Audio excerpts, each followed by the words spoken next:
안녕하세요. 기술사 채널 아키한 한석재입니다. 오랜만에 여러분을 찾아뵙게 되었습니다. 그동안 기술사 채널을 진행해 오면서 기술사 시험 위주의 내용을 많이 올려드렸다면 이제는 기술사 시험 분석 외에도 시험에 관련된 여러 가지 실무 내용이나 이론을 좀 더 깊이 살펴볼 수 있는 그런 시간을 가지도록 하겠습니다. 대학이나 어떤 기관에서 강의했던 내용들을 가지고 여러분을 좀 찾아뵐 테니까 다소 내용이 좀 길더라도 여러분들께서 그 내용을 좀 보시고 발췌해서 공부하신다면 또 기술사 시험에도 도움이 되고 또 부족하나마 또 실무에도 조금 감을 잡는데 좀 도움이 되지 않을까 해서 제가 계속 진행을 할 예정이니까 많은 응원을 부탁드리겠습니다. 오늘은 그 V의 개념 및 실무 사례라는 내용을 가지고 좀 설명을 드릴 예정입니다. 지금 제목에서 보다시피 V 자체를 많이 해보신 분들 많으시고 또 지금 V 전문가도 계시고요. 또 실질적으로 V를 한두 번 정도만 하시거나 아예 안 해보신 분도 계십니다. 너무나 다양한 어떤 상황이 계신데 우리 채널을 보시는 여러 기술사, 예비 기술사 또는 기술사 분들께서 V를 함에 있어서 제가 진행해 왔던 한 10년간의 V 과정들을 되돌아보면서 그런 이론적인 내용들을 좀 설명해 드리고 그 다음에 실무적인 부분에서도 좀 소개를 해드리면서 이해도가 좀 높아질 수 있는 기회가 된다면 저로서도 굉장히 기쁘게 생각하겠습니다. 그래서 V의 역사하고 관련 법규, 적용 프로세싱이라는 내용을 가지고 여러분께 좀 내용을 좀 설명드릴 텐데 내용이 좀 길어요. 그래서 제가 이제 수업을 해보니까 이제 이게 아마 두 파트로 나눠질 것 같습니다. 그 두 파트 나눠지는 그 가운데에 또 올해 2026년에 또 진행되는 또 새로운 또 규정이나 제도들도 또 유튜브로 올려드릴 테니까 여러분들께서 계속 지속적으로 좀 관심 가져주시면 고맙겠습니다. 자, 바로 좀 들어가 보죠. 첫 번째 V의 개념 및 역사, 그리고 V 관련 법규 및 제도, 단계별 프로세스, 적용 기법 및 사례 이런 내용인데요. 1번에 대한 내용은 V 개념 및 역사로서 이제 V의 탄생 배경과 사유, 그 다음에 V 창시자가 있습니다. 그래서 창시자에 대해서 좀 누군지 좀 알아보고 이러한 V가 어떻게 발전했는지 그리고 V의 이론적 배경에 대한 내용이 어떤 것인지 좀 살펴보도록 하겠습니다. 두 번째는 이제 관련 법규인데요. 법규 내용은 간단합니다. 그래서 금방금방 넘길 텐데 그래서 그런 내용에 대한 현재 좀 진행되고 있는 법규 내용들도 한번 봐야겠죠. 그 다음에 이제 V 프로세싱, 단계별 프로세싱인데, 요 부분에 대해서 궁금해 하시는 분들이 좀 많았어요.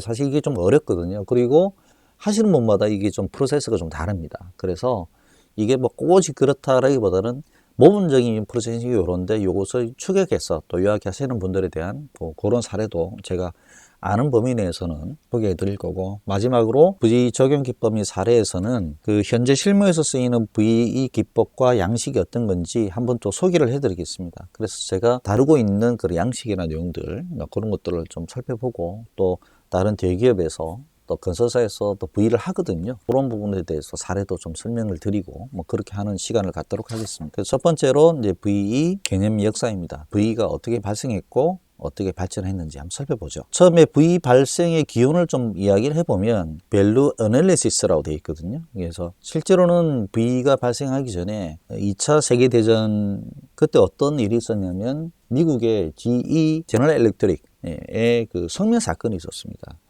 그래서 이제 창고에 깔기로 한 그 성면이 좀 물자가 좀 부족해가지고 이걸 대체품을 좀 찾던 중에 어떤 기능과 비용에 대한 개념이 좀 시작된 거예요. 그래서 이런 식으로 이제 좀 발전이 좀 되는 어떤 과정이 있었거든요. 이 내용을 보시면 이제 요번은 아시는 분은 아실 겁니다.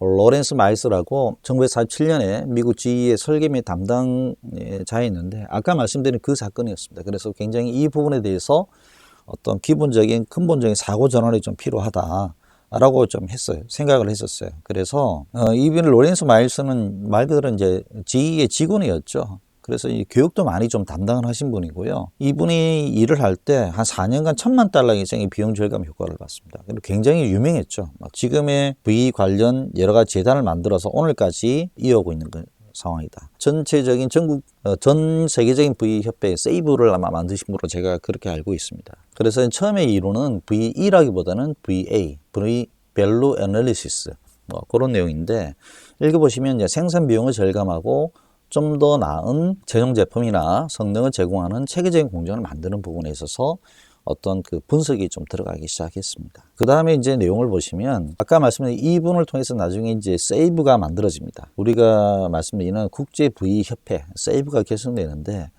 이 1947년에 이제 마이스가 이제 그 VA를 창안을 하셨고, 그 다음에 59년 근데 세이브가 결성이 됩니다. 이 국제부의협회래 가지고 전 세계적으로 한 35개국 정도의 회원을 가지고 있어요. 지금 한두 개가 더 늘었는지 모르겠는데, 그 해서 계속 매년 각국에서 V 컨퍼런스를 개최하도록 그렇게 딱 제도화되어 있습니다. 그래서 우리나라도 예전에는 큰 데서 좀 하시다가 요즘에는 한 2, 3년 동안에는 대한근조사협회에서 이거 주관해서 많이 좀 하시는 것 같더라고요. 저도 참여를 했습니다. 진행하는 내용들을 좀 살펴보고 뭐 그런 부분들을 많이 보니까 좀 이렇게 발전한 부분도 있지만 아직까지는 좀 답보 상태인 그런 부분도 있어서 좀 아쉬운 부분도 있었던 뭐 그런 어떤 기억이 좀 있습니다. 그래서 이제 어쨌든 1974년에 이제 VE 공인 전문가 제도를 좀 도입을 하고 88년에 미국에서 V 적용을 의무화했고요. 95년도에는 이제 V에 관한 법률 제정을 이렇게 진행을 해왔죠. 그래서 이제 보면 이게 이제 미국에서 관련된 부분을 보면 공공 분야 V 의무화 및 민간 현재 V 장려라는 내용이 있는데, 이 내용은 사실은 조금 우리하고는 안 맞아요. 그래서 좀 일단은 실시 비용이 이제 총 공사비의 V 실시 비용이 0.04%밖에 안 되는데 절감 비용이 건당 106만 달러였단 말이에요. 그래 보니까 이게 V 전체 비용의 144배의 V 절감 효과가 있더라. 그래서 이게 이제 나중에 뭐 의무화되고 뭐 이런 식으로 해서 이렇게 뭐 진행이 되어서 효과도 뭐 결과는 났는데, 여기서 조금 말씀드릴 게 있습니다. 우리나라는 이렇게까지 되지 않습니다. 예, 이거는 제가 이제 오프 더 레코드로 말씀드립니다만은, 제가 이제 그 최근에 재작년이죠. 재작년에 제가 그 한 10개의 V 내용을 이제 저희가 직접 진행했던 분석했더니, 전체 공사비의 절감 비용이 한 몇 프로 정도 될까요? 제가 했던 내용에서는 평균 정확하게 3.0% 나왔습니다. 그래서 절감 내용이 한 3% 정도 된다. 이렇게 보시면 되겠고, 작년, 그러니까 2025년에 V 컴프레스 나왔을 때 가장 V 절감을 많이 했던 곳이 대구에 어디에 있는데 그게 7% 넘었습니다.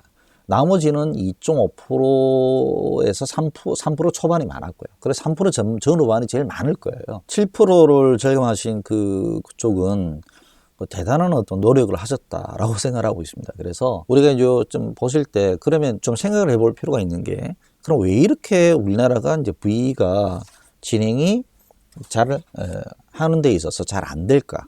예, 실제 효과가 적을까? 지금 이렇게 보다시피 이제 이런 식으로 우리가 2006년에 100억 이상의 건설공사 V 설계를 의무화하면서까지 계속 진행이 됐는데도 불구하고 왜 이럴까? 감히 말씀드리면 딱 두 가지 내용입니다. 어떤 거냐면 첫 번째, 우리나라의 법 체계가 굉장히 튼튼합니다. 복잡하고 아주 세밀한 거죠. 우리나라 법에 의해서 설계를 하면 그 설계에 대한 내용이 워낙 타이트하기 때문에 V를 할 게 별로 없어요. 그래서 법 체계에서 가장 잘 맞춰진 설계 내용이 어떤 거냐면 대부분 이렇게 말씀하시던데, 공동주택, 아파트죠. 아파트는 단위 평면 내용 자체를 손을 대기가 힘듭니다. 예, 기본적으로 이제 법규적인 내용, 기술적 내용이 막 축약이 돼 있어서 뭘 바꾸기가 힘들어요. 그러니까 아파트 유니티 형태는 늘 바꿀 수는 있겠지만 그 부분 들어가는 단열이라든지 그다음에 방수라든지 그다음에 여러 가지 어떤 그 구조적인 흐름들을 손을 대기가 굉장히 힘듭니다. 예, 우리나라가 그냥 아파트 공화국이고 또 그렇게 된 이유가 충분히 있는 것이죠. 그래서 그럼에도 불구하고 해외에서 가져온 그 디자인을 보면 좀 달라요. 첫 번째로 봤을 때는 우리나라가 굉장히 그 법이 아주 강하기 때문에, 세밀하기 때문에 좀 이렇게 V 할 게 별로 없다. 그래서 공동주택이 V가 넘어오면 왜라고 이야기를 하거든요. 예, 왜 그러면 V를 하느냐라고 하면, 공동주택은 단위평면 손댈 게 없으니까 대부분 어디로 가냐면 그리고는 토공사 쪽으로 와요. 그래서 토공사에서 손을 많이 대는 게 이제 가시설 쪽으로는 사토장에 대한 운반거리 뭐 요 정도거든요. 그러니까 그런 거 외에는 손댈 게 별로 없는 거죠. 그래서 우리나라는 첫 번째로 이제 V가 활성화되지 않는 이유가, 첫 번째로 법이 강하다. 아까 두 가지를 했죠. 나머지 두 번째가 뭘까요? 예, 우리나라는 그 강력한 법 체계 외에도 두 번째는 뭐냐면 V를 함에 따라서 설계 변경을 허용해주지 않는 분위기가 있습니다. 무슨 말이냐? 예를 들어서 양당 코어가 있는데 어떤 건물, 일반 건물에 그것을 이제 중앙 코어로 해서 이제 묶어가지고 이제 그걸 하면 분명히 설비적 효과라든지 구조적으로도 유리하겠다. 라고 해서 그렇게 의견을 제시하잖아요. 근데 그렇게 하면 그거는 당연히 허가를 다시 받아야겠죠. 네, 처음부터 받는 것은 아니겠지만 설계 변경이 되겠죠. 그 설계 변경에 대한 비용이나 기간에 대한 부담 때문에 V를 그렇게 적극적으로 못하게 합니다. 그런 부분이 있기 때문에 사실 V를 할 때 마감이라든지 방수라든지 이 정도만 손을 대니까요. V 할 게 별로 없어요. 그래서 아까 말씀드린 것처럼 전 세계 한 35개국 이상에서 하고 있고 나중에 좀 말씀을 드리겠습니다만은 특히 일본 같은 경우에는 전 그 산업적으로도 V를 하고 있거든요. 특히 건설에서 거의 V를 많이 하는데 한국에서는 굉장히 뿌리 내리기가 좀 힘듭니다. 좋은 제도고 좋은 컨셉을 갖고 있고 좋은 이론적 배경을 갖고 있는데도 불구하고 그래서 이제 굉장히 그런 부분에서 좀 안타까운 부분이 있고 또 하나는 이제 나중에 또 한 번 더 말씀드리겠습니다만은 V가 설계 쪽에만 좀 머물러 있어요. 우리가 내용을 보시면 뭐 아시겠습니다만은 기본적으로 이제 설계에만 머물러 있다 보니까 시공적인 부분에서 V를 할 수 있음에도 불구하고 그게 조금 진행이 안 되는 부분이다. 뭐 이 정도 말씀드리고 추후에 다시 한번 간단히 더 설명드리겠습니다. 이런 V 전기 히스토리를 보시면 이게 참 중요한 부분인데 많이 그냥 그렇구나라고 생각합니다. 처음에는 1947년에 밸류 어널리시스로 시작해서 V는 미 국방성이 명명을 했습니다. 이게 1954년이거든요.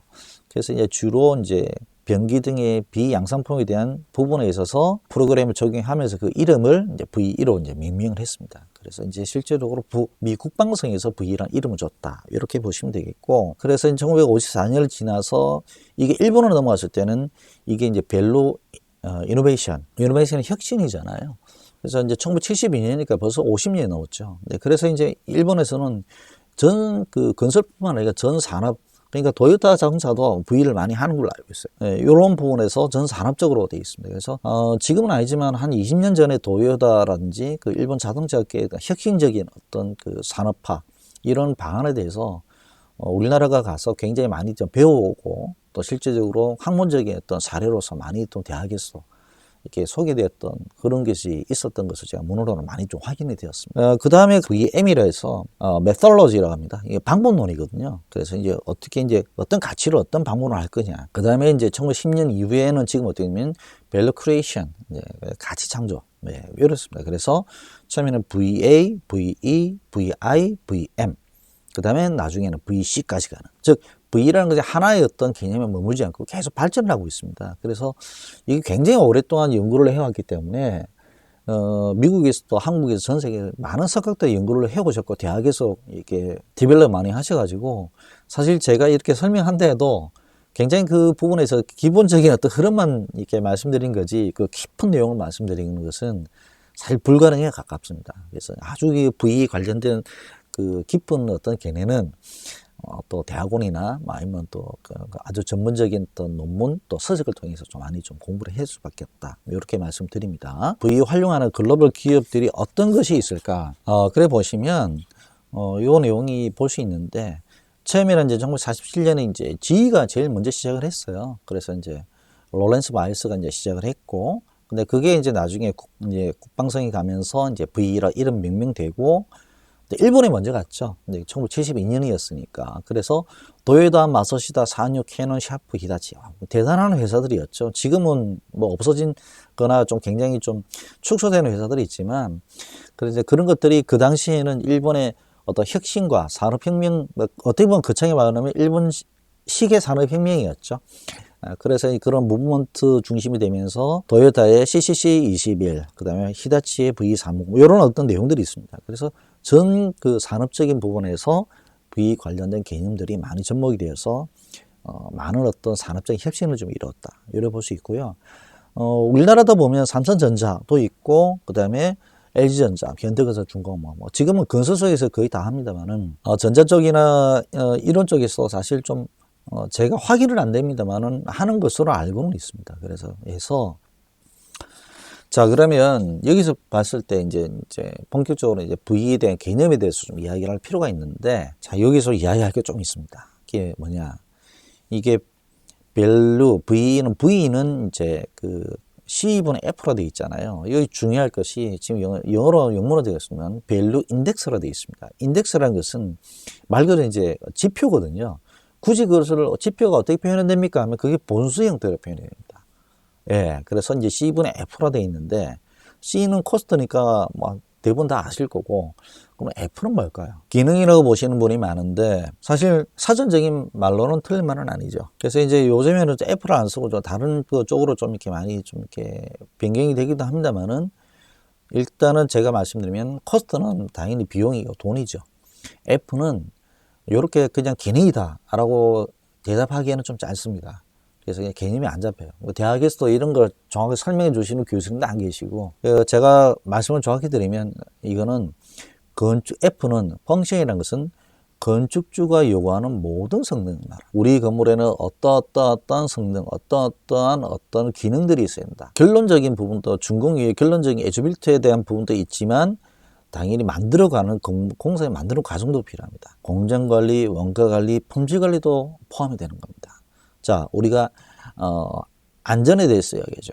안전도 어떤 건축주가 안전하게 시공하지 말라고 하지 않거든요. 근데 하지만 그것을 봤을 때 그걸 비용의 개념으로 나누어서 생각을 해보는 거예요. 즉, 이게 이제 어떤 가시설을 설치할 때, 안전을 위한 가시설을 설치하더라도 그게 너무 비용이 많이 든다든지 기간이 많이 걸리면 비용의 관점에서 봤을 때 채택의 우선순위에서 밀려나겠죠.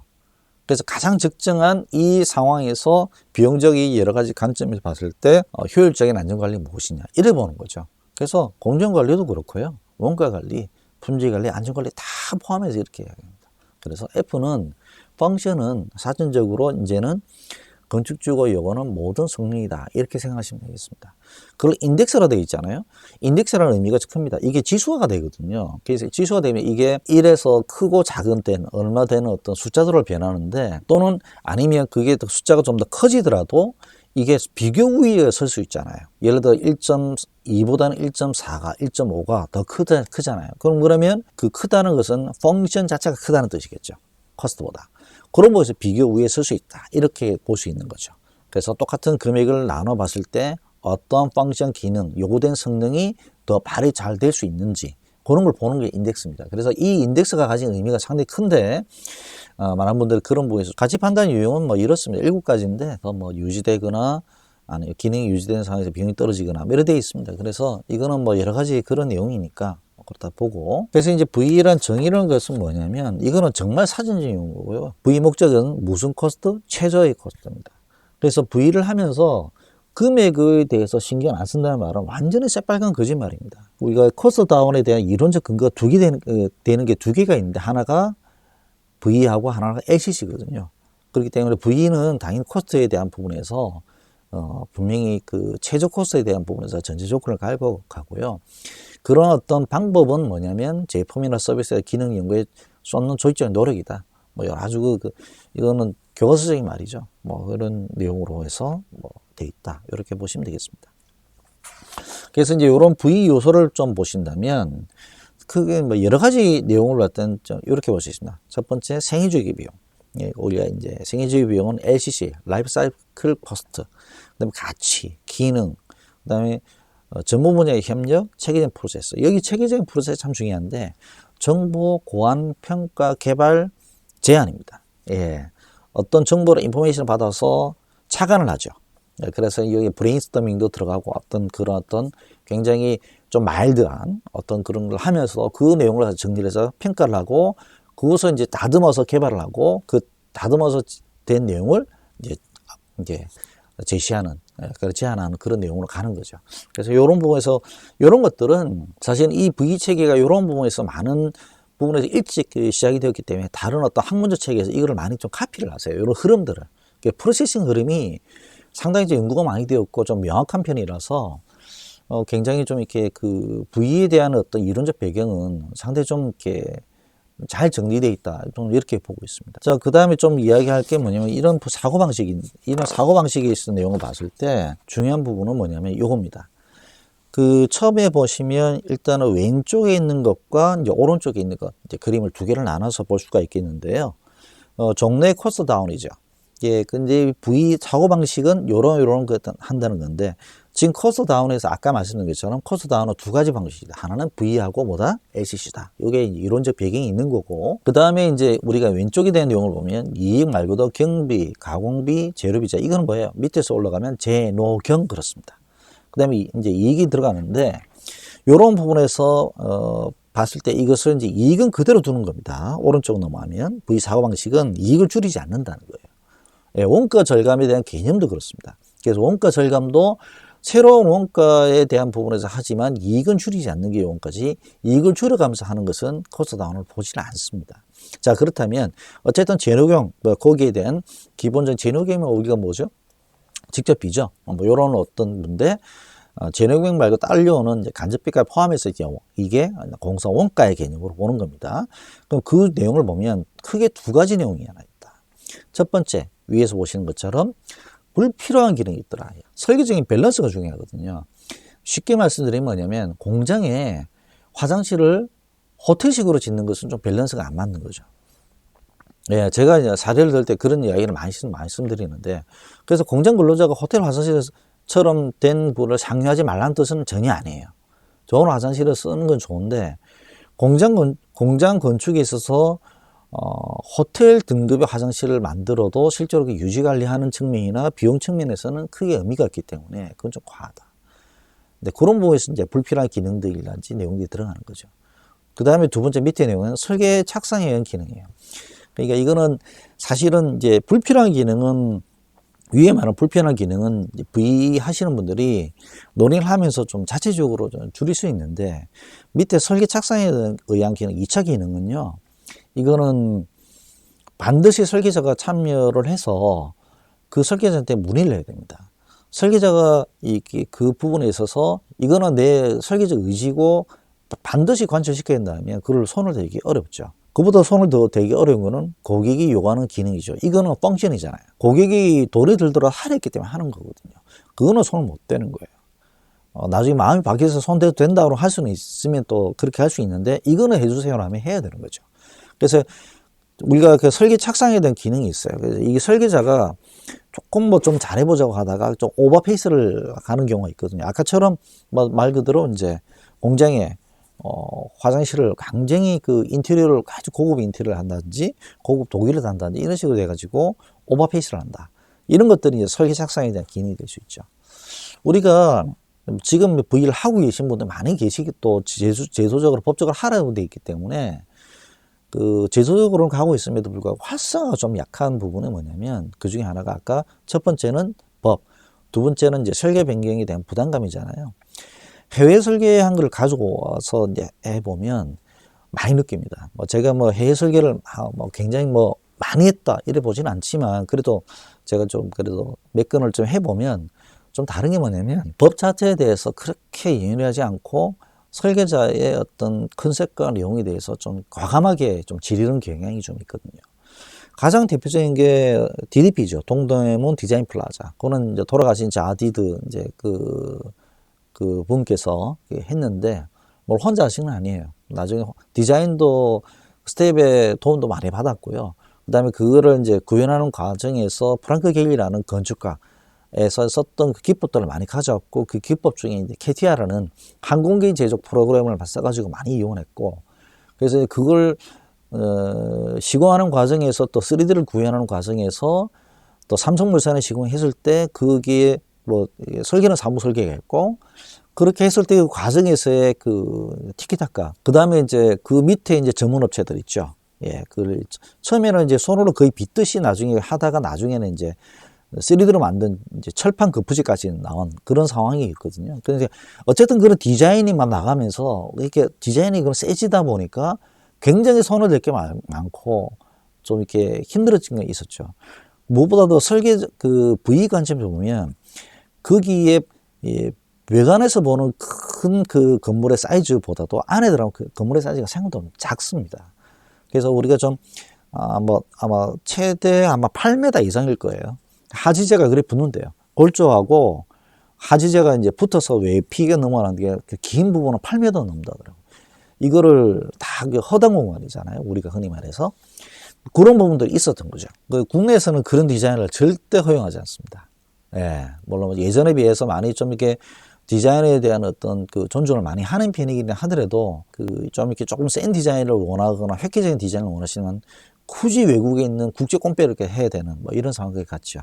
이야기가 좀 많이 좀 올라왔습니다만은 어쨌든 이런 V를 통해서도 우리나라의 어떤 그 설계와 디자인에 대한 어떤 흐름들을 많이 좀 엿볼 수가 있는 거겠습니다. 그래서 이러한 불필요한 기능과 설계 착상에 대한 기능, 이게 바로 코스트 다운의 여지다. 이게 좀, 요 두 개가 지가 이제 좀 줄여야 될 어떤 관점 중에 하나죠. 자, 그럼 단계별 V 기법을 볼게요. 이것도 아주 중요한 내용인데, 요 내용에서 우리가 이게 봤을 때 지금 그 원가 결정의 80% 원가 발생 뭐 이렇게 돼 있는데, 이게 뭐죠? 예. SE는 시스템 엔지니어링입니다. I는 인더스트리얼 엔지니어링, QC는 여러분 잘 아시는 퀄리티 컨트롤이죠. 시스템 엔지니어링은 간단하게 말씀드려서 뭐 두 가지 사례 말씀드리면, 마트는요, 그리드가, 하나 그 기둥의 그리드가 8.5 곱하기 11m입니다. 한번 써보세요. 8.5 곱하기 11m. 그러면 8.5는 뭐냐면 7.5 플러스 1m거든요. 1m는 기둥 관계예요. 기둥이에요, 기둥. 네, 기둥이고, 나머지 7.5가 2.5 곱하기 3이니까 주차장의 라인이죠. 그래서 그렇게 되어 있고, 11m는 뭐냐면 주차 라인 중에 2.5 곱하기 5m니까 그 11m는 5m예요. 나머지가 6m죠. 6m 앞에 있는 차로입니다. 그럼 어떻게 되냐면 이게 이 그리드를 해서 짜놓으면 두 가지가 아주 효과적인데, 첫 번째, 이렇게 짜서 매장을 만들어 놓고 쭉 내리거나 올리면 주차장에서는 특별하게 주차 계획을 하지 않아도 그 라인의 기둥 간격이 아주 합리화된 주차장으로 바로 만들어집니다. 근데 그런 부분에서 굉장히 그 시스템 엔진이 유리하고, 두 번째는 이제 아까 주차장 외에도 디크플레이트가 좀 끊기는 그런 이렇게 버려지는 그것도 좀 적다고 하더라고요. 건설사에서 이야기를 하시는데, 그래서 이제 그런 부분이 있기 때문에 이게 굉장히 좀 이렇게 요런 것들을 이제 그리드를 하고, 또 어떤 사례가 있냐면 SE가 시스템 엔지니어링 사례가 요즘 많이 하는 물류센터. 근데 물류센터가 이제 그 우리가 그 각 층을 보면 각 층의 일반 층 같은 경우에는 대부분 물류센터에 창고층은 9m, 11m가 아니고 정확하게 10m죠. 그래서 이게 끊기 쉬워서 10m냐 그게 아니고요. 우리가 처음에는 했을 때는 8m를 잡았어요. 왜냐면 이게 유효 공간인데, 왜 그러냐면 이게 우리나라 그 지기차가 이게 8m 조금 안 됐을 때, 그러니까 그 이제 그 레게의 하단부를 잡는 거거든요. 그때 최대로 해서 1000m 조금 넘어갑니다. 근데 했는데 전기 충전식으로 하는 지기차인데 그 다음의 단계의 사이즈가 굉장히 크거든요.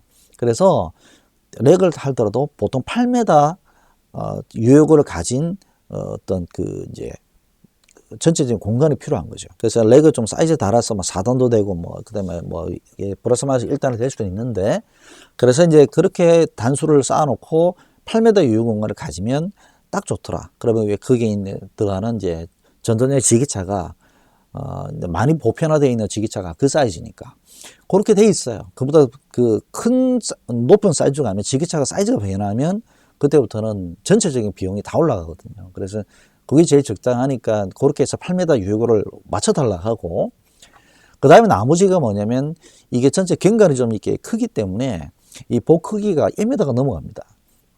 그래서 1m, 1.2m쯤 되거든요. 그 나머지가 여기는 그 창고지만 다 스프링클러를 달아요. 그렇기 때문에 요렇게까지 계산을 해보면 스프링클러 달고 그다음 설비가 막 지나가잖아요.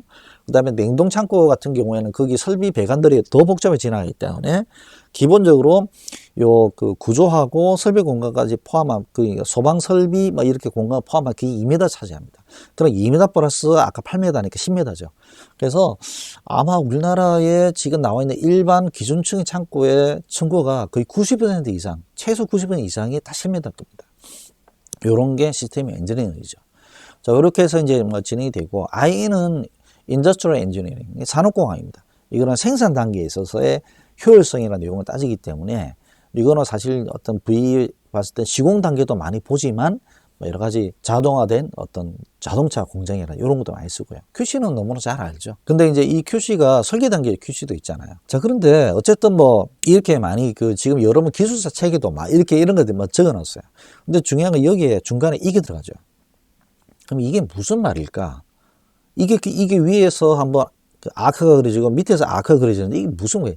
그래서 다른 어디에서는, 어디 학원에서는 이걸 또는 이거는 그래프라고 하는데 이 그래프가 아닙니다. 예. 이거는 영역이거든요. 그래서 위에 있는 아크를 하나 줄이시면, 죽이면 설계와 시공 단계에서 SE가 V가 하나의 영역으로 들어가죠. 위에 아크를 이제 지우면.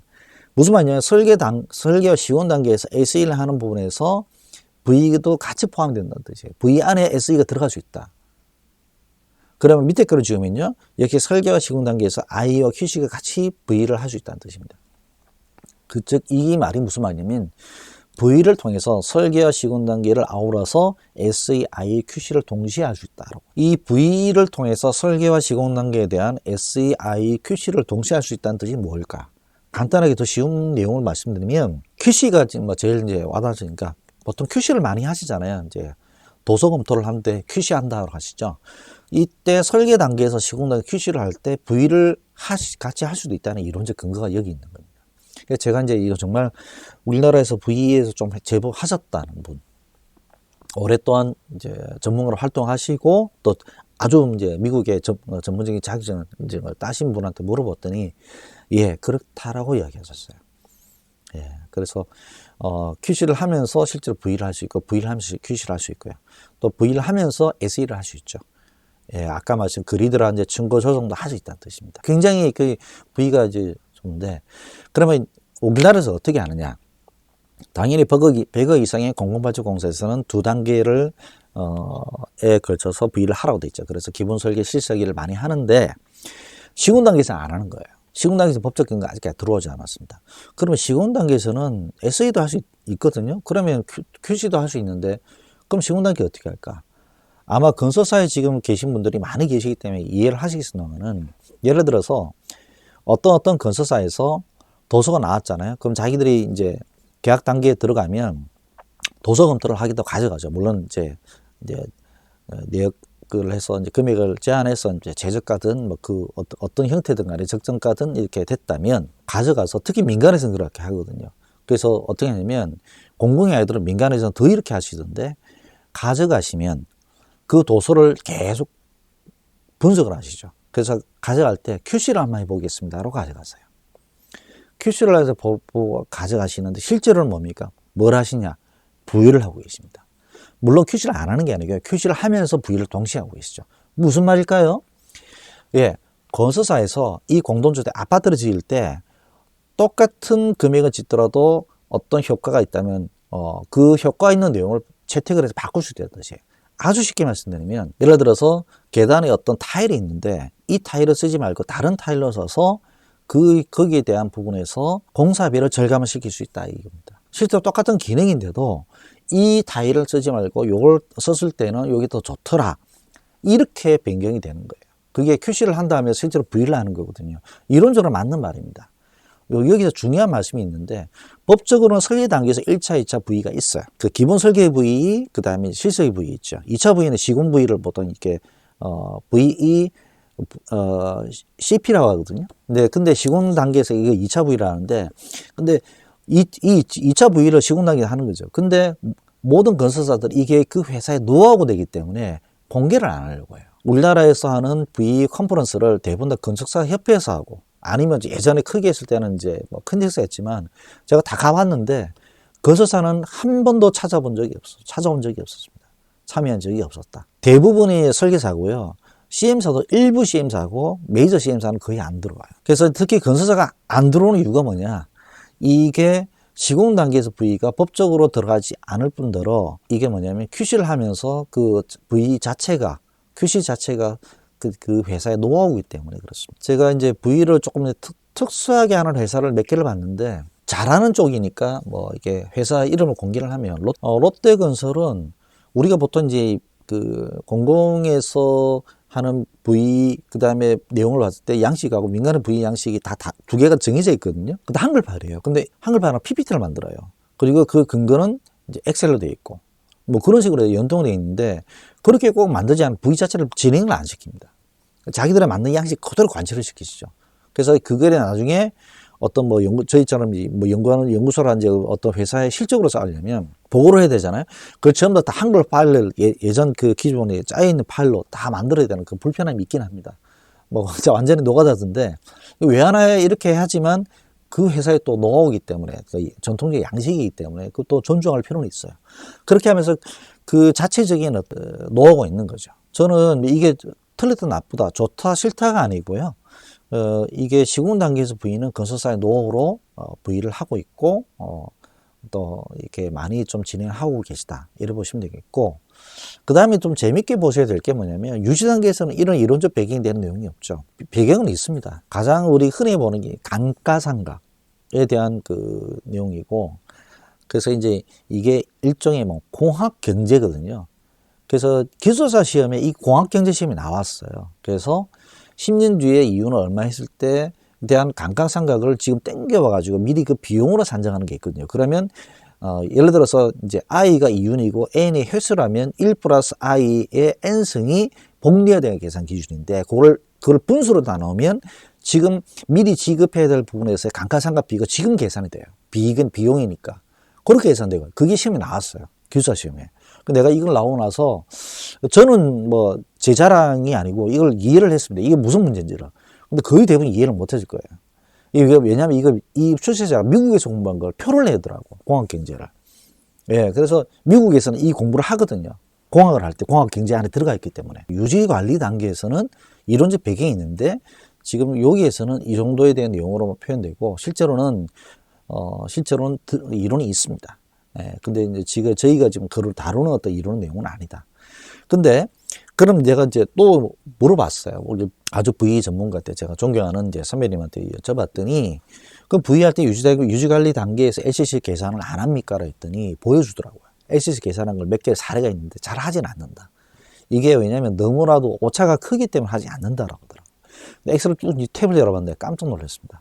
대단히 복잡합니다. 예. 그래서 그 내용 봤을 때, 제가 지금 말씀드렸던 내용 외에도 몇 개의 이론 체계가 이제 더 들어가 있어요. 그래서, 유지관리 단계까지의 내용을 뽑아서 계산하는 것은 쉬운 내용은 아니구나, 라고 생각했습니다. 그래서 지금까지는 그냥 설계 시공 단계까지의 어떤 부위를 진행하는 내용이 있고, 실질적인 단계에서는, 실행 단계에서는, 그래서 설계 단계에서만 지금 부위를 진행하고 있다. 이렇게 보시면 되겠습니다. 자, 그러면 부위 원칙에 대해서 내용을 좀 보면, 뭐, 제1원칙, 제2원칙, 뭐, 이렇게 되어 있는데, 이게 제1원칙은, 이건 한번 설명을 듣고 가세요. 이거는 뭐, 첫 번째 제1원칙이 뭐냐면, 발주자, 사용자 중심 원칙입니다. 이게 부위 핵심의 원칙이에요. 이거는, 가치란, 물품을 이용하는 사람은 사용자 판단한다. 이 가치 기준이 누구한테 있다? 사용자한테 있다. 발주자한테 있다. 그래서 발주자가 요구하는 부분을 대부분 따라가는 게 맞습니다. 그래서 우리가 부위할 때 발주자가 이런 어떤 의지가 있다면 그거는 제일 첫 번째 원칙으로 따라가줘야 되는 거죠. 지극히 자본주의적인 그런 방식인데 뭐 그렇게 하고, 두 번째는 뭐냐면 기능 위주의 원칙입니다. 그래서 굉장히 실용적 개념이다. 이렇게 보시면 돼요. 부위에서 원가 절감이라고 해서 불필요한 기능을 제거한다. 요겁니다. 그러면 이제 공사비가 떨어지죠. 원가 절감 되는 거. 세 번째는 뭐냐면 창조의 변경의 원칙이죠. 그 다음에 네 번째는 팀 디자인 원칙. 예. 그래서 이거는 아까 조직적인 어떤 방법론의 의존을 좀 하고, 그 다음에 전문 지식을 집단적으로 체계적으로 좀 실시하는, 개인의 어떤 사견을 갖고는 하지 않고 어느 정도 동의가 좀 돼야 되는 부분이에요. 그래서 개인의 누가 한 분야에서 이렇게 했는데 그쪽 분야에서 의견을 냈지만 기기 전기에서도 그 부분에서는 좀 무리하다라고 의견을 낼 수도 있는 겁니다. 다섯 번째는 가치 향상. 그래서 이게 이제 V의 기본적인 지침이다. 이렇게 좀 보시면 될 것 같고요. 이런 5대 원칙이 있다 보시면 되겠습니다. 아까 설명드린 내용을 좀 이렇게 구체적으로 좀 보여드린 건데, 그래서 이제 요거는 오른쪽으로 가면 갈수록 V 절감액이죠. 지금 오른쪽에서 커브에서 이제 하단으로 내려가는 게 이제 V 제한에도 절감이고, 상승하는 것이 뭐냐면 이제 비용입니다. 그래서 이제 봤을 때 V 제한에 따른 절감이 있는데 그럼 세이브가 되잖아요. 하지만 거기에 대한 비용이 발생되면 세이브된 비용, 실제 비용 절감되는 비용이거든요. 그 사이가 비용 절감 가능 범위다. 이 이야기입니다. 뒤로 가면 들어가서 어떻습니까? 가능 범위가 줄죠. 네, 그렇습니다. 그래서 기본적으로 봤을 때는 기획 단계, 설계 단계, 시공 단계, 유지 관리 단계. 물론 뭐 여기서 프로젝트 발굴부터 해서 뭐 다당도 조사 뭐 그런 게 있습니다만은 기획이라고 그냥 크게 보고 요 유지관리 단계가 봤을 때는 앞에서 하면 할수록 유리하죠. 실질적으로 요 내용은 거의 다 그렇게 보는데 또 좀 참고로 말씀드리면 꼭 그렇지는 않습니다. 지금까지 실무적으로 봤을 때는 여러 가지 사례를 봤을 때 어느 단계에서 가장 V 절감 효과가 있느냐, 내역서가 나와서 시공이 직전에 가기 전 단계입니다. 무슨 말이냐, 설계와 시공 단계 전 그 사이 단계가 가장 V 적용 때 효과가 많이 나옵니다. 요거는 이론적으로 틀린 말은 아닙니다. 맞는 말인데 이걸 근거를 가져와서 이게 기획 단계에서 공사비가 안 나오잖아요. 그러니까 이게 얼마나 효과가 있는지는 지수로 표현이 안 돼요. 이 지수로 표현되는 단계 중에 가장 효과가 있던 단계가 어떤 거냐, 바로 발주 직전 단계입니다. 그래서 ABC 건설사가 있다면 건설사에서 V 아이템을 받으려는 회사들이 있어요. 예, 그것이 왜냐하면 그 아이템이 추려가지고 그걸 해보면 상당히 효과가 있다는 걸 알기 때문에, 어떻게 보면 당선도 되지 않은 회사의 아이디어를 가져간다는 측면에서는 정직하지는 못하죠. 예, 그런 게 있지만 어떻게 효과는 좀 있더라. 그래서 최근에 가양동, 그거는 처음에 원래 공사비가 1조 넘었거든요. 근데 한 7천원인가 넘어 이제 한번 크게 한번 이제 지른 거죠. 대시를 해서 한 건데, 그때 V를 했을 때 전체 근데 그 감리사가 있었어요. 그래서 한미글로벌하고 사무시엠에서 두 회사에서 했는데 희한하게도 4개월 정도 금액을 줄였는데 그 공사비가 10억이 아니고 한 400억 가까이 줄었습니다. 그만큼 공기를 줄이는 게 굉장히 공사비를 많이 줄이거든요. 그래서 재료를 좀 줄이는 것도 중요하지만 공기 단축을 하는 게 V에 가장 효과가 있더라. 특히 이제 공사 규모가 크면 클수록 공기 단축을 하는 것이 효과가 크다. 이렇게 좀 말씀드릴 수 있겠고요. 요 부분에서 봤을 때 설계 부위가 있고 이제 시공 부위가 두 개가 있죠. 그래서 이제 우리가 이제 설계 부위를 이제 V 프로포절, 그 다음에 시공 부위를 VCP라서 VE 체인지 프로포절 하는데, 요즘에는 체인지를 말을 안 씁니다. VE 컨소션 프로포절 이렇게 있습니다. 옛날에 뭐 이래도 하는데, 그래서 이제 체인지를 했다가 이제 그것보다는 이제 컨스트럭션, 건설 쪽이 더 이제 명확하다 해서 이렇게 VCP를 좀 바꾸어서 이렇게 해석을 하시는 경우가 있다. 이렇게 좀 이해를 하시면 되겠습니다. 그 다음에 이제 V 개념 및 정의를 봤을 때 요거는 뭐 그냥 참고용이고요. 미국하고 뭐 우리나라를 비교한다는 것 자체가 좀 말이 안 돼요. 예. 그래서 이제 설계 V, VP가 있고 시공 V는 VCP가 있다. 그리고 행정적인 VCP 같은 경우는 행정적인 절차 수반, 이게 설계 변경이거나 이게 이제 막 이렇게 진행됐을 때는 법적인 부분에서 설계 변경 없이 가면 법적인 제재가 다 가죠. 네, 그런 위험성이 좀 있는 거죠. 그 다음에 이제 내용을 보면 두 번째 내용으로서 이제 V 관련 및 복귀 제도, 요걸 좀 말씀드릴 수가 있겠습니다. 그래서 요거는 좀 간단하게 뭐 여러분들이 뭐 법에 대한 내용은 찾아보시면 다 나오기 때문에 요 화면만 캡처해 보시면 되겠죠. 그래서 이제 진흥법이죠. 진흥법은 2015년인가 만들어졌잖아요. 그래서 이제 했는데 그때 이제 설계의 경제성 검토 등에 대한 항목으로서 총공사비 100억 이상 건설공사 기본 설계 및 실시 설계 하는 경우, 그 100억이 미만이라 하더라도 발주청이 필요하다고 한 경우에는 할 수 있다. 그래서 일반적으로 100억 이상인 공공발주의 건설공사일 경우에는 이제 두 차례에 걸쳐서 하게 돼 있다. 이렇게 보시면 되겠습니다. 그래서 기본 설계 실시설계도 각각 1회 이상, 그러니까 그 지정에도 이야기하고 횟수도 이야기했어요. 그래서 각각 한 번씩 하게끔 되어 있습니다. 그래서 기본 설계 부위를 해보면 여러분 잘 아시겠지만 사실 공사비가 대충이거든요. 그러니까 공사비 없이 하는 경우도 대단히 많고요. 공사비가 있다 하더라도 이게 거의 계산 견적이기 때문에 사실 잘 안 맞아요. 네, 그래서 그 디자인의 아이템 보고 창호를 한다면 창호를 다시 뽑아서 한다, 이게 사실 말이 안 되죠. 어차피 실시설계할 때 창호가 나올 거기 때문에 그런 부분도 있고, 더 사실 그런 이유가 뭐냐면 지금 뽑아봤자 나중에 실시설계 때 만약 물량도 틀리고 가격이 틀리다 이러면 그 뒷감당이 잘 안 됩니다. 그렇기 때문에 안 하려고 해요, 그렇게는.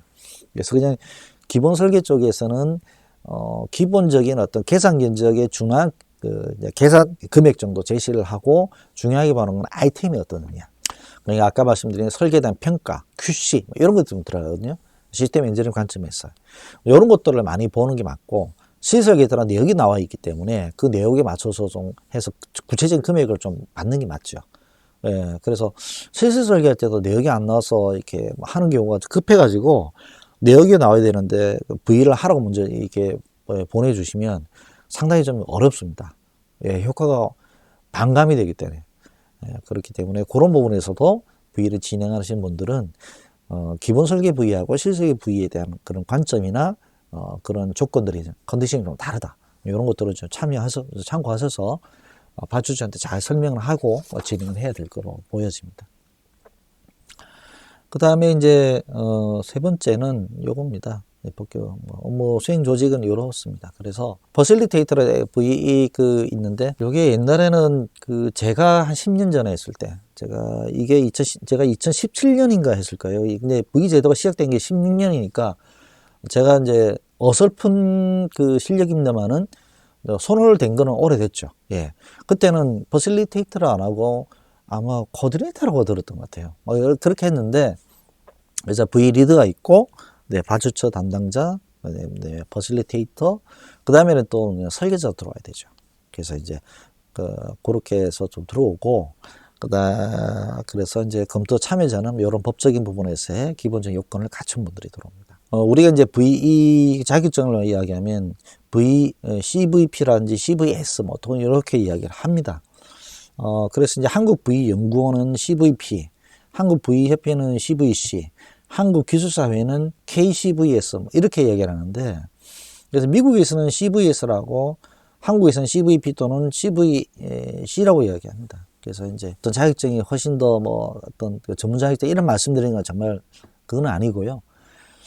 초기에 이 자격증을 할 때 조금 안착하는데 문제가 있었습니다. 그래서 그 당시만 해도 한 200만 원 주고 참조 하는 동 마는 동 해도 그때는 거의 줬거든요. 이렇게 되면서 그때 그 시장이 굉장히 많이 망가졌어요. 그때 특히 건축사 사무소에 계신 분들, 또 그다음에 감리 쪽에 계신 분들, 이런 분들이 막 이렇게 하시면서 좀 시장이 막 혼탁하게 되다 보니까 지금처럼 전문화되고 막 이렇게 들어가려니까 나머지 분들 좀 섞여가지고 좀 인식이 좀 그렇게 됐습니다. 그래서 사실은 우리나라에서는 법은 좀 그렇다 치더라도 법은 뜯어고치기 힘드니까 이 설계 변경에 대한 부위에 대한 부분에서 가능성을 좀 열어줘야 되는데 이 부분에 대해서 좀 어려움이 있죠. 그래서 가장 쉽게 말씀드리면 뭐냐면 예를 들어서 부위를 보통 하게 되면 시장가가 아주 싸게 하면 3천만 원, 4천만 원, 좀 비싸게 하면 1억 원까지 가는데 통상적으로 한 6천 이상은 받아야지만 이제 전문 인력들이 제대로 된 전문 인력들이 돌아간다고 제가 들었습니다. 그게 그렇게 들었으니까 저도 그렇게 알고 있는데, 그럼 예를 들어 6천만 원 정도의 부위를 비용이라면 발주처는 뭐라고 생각하시면 6천만 원 이상의 실제적인 VE 절감 효과가 있어야 된다고 생각하세요. 이게 굉장히 큰 숙제인 거죠. 예. 그러니까 억지 춘향으로 맞추는 거예요. 예. 나중에. 그래서 V를 하다 보면 공동주택 V 같은 경우는 할 게 별로 없잖아요. 그러면 이게 예를 들어 6천만 원 비용이 들어서 V를 했는데 공동주택 V를 해보니까 3, 4천밖에 안 된다. 이러면 적자라 보시는 거예요. 예. 그래서 민간에서는 뿌리내기 굉장히 힘들어요. 예. 공공에서는 이게 하라고 돼 있고 하니까 당연히 예산 비용으로 잡혀 있으니까 하는 건데, 이게 민간에서 이런 부분에서 힘듭니다. 예. 그래서 자격증에 대한 부분에서 처음에 첫 단추, 두 번째는 이제 이 부분에서 이제 설계 변경이라든지 이런 걸 허용하지 않는 그런 어떤 우리나라의 그런 분위기, 이렇게 운신이 폭이 적기 때문에 V 효과를 내기도 힘들고, 실질적으로 또 그런 민간에 들어가면 또 V 효과를 통해서 VE를 하게 되는 부분에서의 용역비를 당연히 커버를 한다고 생각하기 때문에 이런 문제가 있습니다. 그래서 사실 오늘 이론적인 부분에서 설명하지만 이게 실제적인 내용이거든요. 그래서 이런 부분에서 이게 극복이 안 되면 사실 V가 민간에 들어와서 하기는 쉽지는 않습니다. 민간에서 전혀 안 하느냐 합니다. 예, 아까 말씀드렸다시피 QC라든지 SE라든지 I라든지 이런 부분에서 여러 가지 좋은 장치들을 전부가 들어가기 때문에, 그래서 제일 중요한 건 뭐냐면 팀원들이 중요합니다. 각 공정부의 전문 기술자들 얼마나 역량 있는 분이 들어가느냐. 예, 그분들이 들어감에 따라서 실제적으로 V에 대한 성과나 내용들이 좀 다른 것이죠. 그래서 처음에는 V 보고 자체가 분량이 작고 내용이 그렇다 이게 아니라 이분들이 긴 어떤 20, 30년간의 관점을 봤을 때, 물론 SEC 관점도 같이 볼 수도 있겠죠. 한다면 충분히 좀 이렇게 돈으로서 따지지 못하는 그런 내용들이 많거든요. 퀄리티 컨트롤도 마찬가지잖아요. 그러면서 이거 도면 틀렸으니까 이러 하는데 VIT는 못 올리는 거예요. 도면 틀렸다 앞뒤 안 맞다 그런 거는. 예, 근데 그런 것들을 하면서 할 수 있는 그런 그 제대로 된 V 조직들이 만들어진다면, 그래서 V를 통해서 그 금액을 커버한다는 것보다는 제대로 된 어떤 V 팀들이 만들어져서 그 팀에 의한 결과가 나온다면 그 시장이 좀 받아줘야 됩니다. 예, 그게 좀 안 되는 것 같아요. 이게 민간에 가더라도 힘든 거예요. 이게 지금 제도가 공고는 시작된 지가 얼마나 오래됐는데 안 되는 거죠, 지금. 그래서 지금 이 제도가 시작된 지 제가 교육으로 거의 한 10년, 20년 됐죠. 근데 안 되는 거예요. 이게 빠르게는 5년, 늦게도 10년에는 안착이 돼야 되는 건데, 민간으로 넘어가야 되는데 안 되는 거죠. 그래서 이런 부분에서 좀 아쉬움이 있습니다.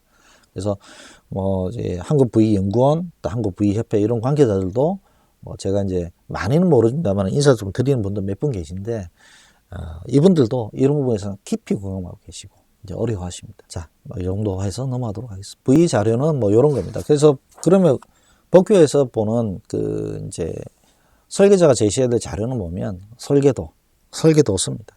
근데 지형도, 지질 주장도, 지질 자료, 주요 설계 기준, 시방서, 그 다음에 아까 사업 내역서, 공사비 산출서, 그 다음에 인허가 관련된 그 내용도 들어가 있어야 돼요. 왜냐하면 QC도 할 때 보면 인허가 내용을 모르고 이거 아니야 라고 했는데 이게 인허가에서 요청된 사항이다, 심의 때. 그럼 해야 되잖아요. 그렇기 때문에 이것도 좀 들어가 있어야 되죠. 그래서 어중간한 자료는 다 받아야 된다. 그래서 제일 처음에 제가 이제 건설사 가기 전에 그 설계사에서 제가 이제 CM을 V를 했을 때는 V팀이 온다는 것 자체가 부담스럽더라고요. 그때는 V가 뭔지도 몰랐으니까. 근데 요구하는 거 보니까 자꾸 도면을 달래. 엄청 싫더라고요. 예.